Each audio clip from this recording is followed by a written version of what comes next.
कड़ी मशक्कत के बाद रायपुर में लगी आग पर काबू पा लिया गया। कलेक्टर और जिला प्रशासन के अफसरों ने दिन भर मोर्चा संभाले रखा और आग पर काबू पाने की कोशिश करते रहे। गुड़ियारी में आग लगी और ट्रांसफर गोदाम में इस प्रकार से आग लगी कि इससे आसपास के लोग डर गए थे, सहम गए थे, लेकिन रात पर ही आग पर काबू पा लिया गया और जो बचे कुची आग है उस पर काबू पाने का काम जो है वो जारी है। रायपुर कलेक्टर हमारे साथ है। आप भी घायल हो गए थे सर, अभी क्या स्थिति है?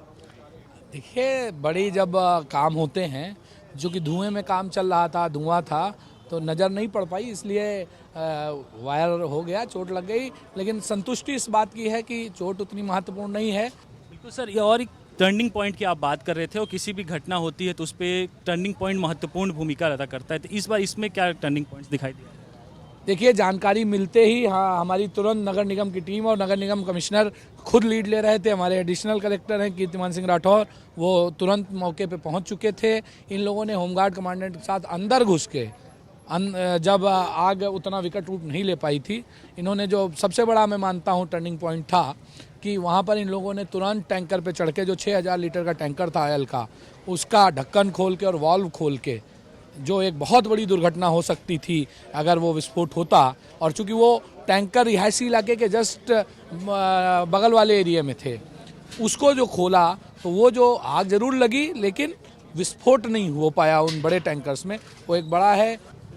जिला प्रशासन ने चौतरफा काम किया और जिसके बाद अब पहली प्राथमिकता जनजीवन सामान्य करने की है, जिसके बाद जांच की गति और भी बढ़ेगी और ये पता लग पाएगा कि आखिर कितने का नुकसान यहां पर हुआ है। कैमरा पर्सन राजेंद्र के साथ रोहित मिश्रा, विस्तार न्यूज रायपुर। और संवाददाता रोहित मिश्रा सीधे हमारे साथ लाइव जुड़ रहे हैं। रोहित, हमने तस्वीरें देखी इस घटनाक्रम के बाद की कि किस तरह का मंजर वहां पर है। जो ट्रांसफार्मर है हजारों की संख्या में, वो जलकर खाक हो चुके हैं, किसी काम के अभी नहीं बचे हैं। आज को लेकर क्या कुछ अपडेट है? फिलहाल हमने वो तस्वीर भी देखी जब मुआवजा राशि भी पीड़ितों को दी गई है।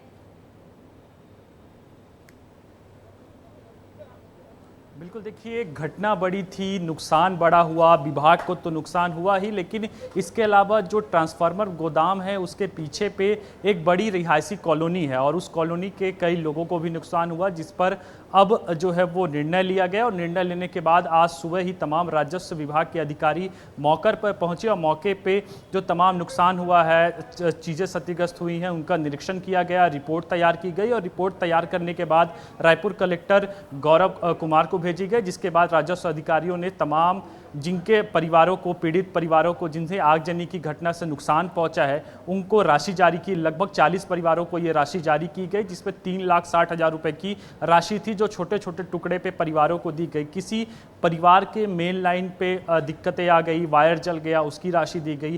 किन्हीं को गेट पे नुकसान पहुंचा था तो वो गेट को सुधारने के लिए राशि दी गई। टंकियों को नुकसान पहुंचा था तो उसकी राशि की गई। तो कुल ऐसे 40 परिवार थे जो गोदाम के पीछे जो है वो संचालित हो रहे थे, वहाँ पे लोग रहे थे, तो उनको मुआवजा राशि दी गई और वर्तमान समय पर तमाम तरीके से जो जनजीवन है उसको सामान्य कर लिया जाए, क्योंकि कल स्कूलों को छुट्टी देनी पड़ी, आसपास के इलाकों के लोगों को दूसरी जगह शिफ्ट करना पड़ा, कई लोगों को वहां पर जो रास्ता था उसे बाधित करना पड़ा। तो तमाम चीजों को सामान्य करने का प्रयास जो है वो लगातार जारी है।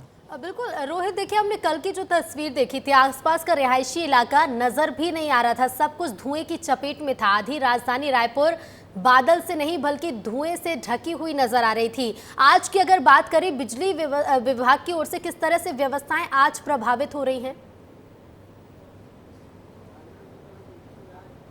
बिल्कुल, देखिए, व्यवस्था कल प्रभावित थी। देर रात तक जो आग की धधके उठक रही थी, जिसके बाद में वहां पर लाइट कनेक्शन को काटा गया था और गुड़ियारी, कोटा सहित में कई और अन्य इलाके हैं, आसपास रामनगर का इलाका है, वो तमाम इलाकों पे जो है बिजली काटी गई थी। लेकिन रात को लगभग 10 से 12 बजे के बीच में वो तमाम बिजली की सप्लाई एक बार पुनः चालू कर दी गई थी। इसके अलावा सुबह तक जो मेन रास्ता है जो कि भारत माता चौक से कोटा होते हुए जो महोबा बाजार की ओर जाता है, उस रास्ते को बंद किया गया था, उसे भी आज खोल दिया गया है। इसके अलावा जो वॉल्स टूटे हुए थे, लोगों के घर प्रभावित हुए थे, वहां पर लगातार राशि देने का काम जारी है। तो यानी कि सब तरफ से प्रयास किया जा रहा है किसी तरह की स्थिति जो है वो सामान्य हो जाए, तमाम लोग सामान्य दिनचर्या में वापस लौट जाएं। लेकिन इसके बावजूद भी हजारों ट्रांसफार्मर जड़ गए हैं और बिल्कुल रोहित, और करोड़ों का नुकसान भी पहुंचा है। फिलहाल शुक्रिया आपका हमसे जुड़ने के लिए और जानकारी के लिए।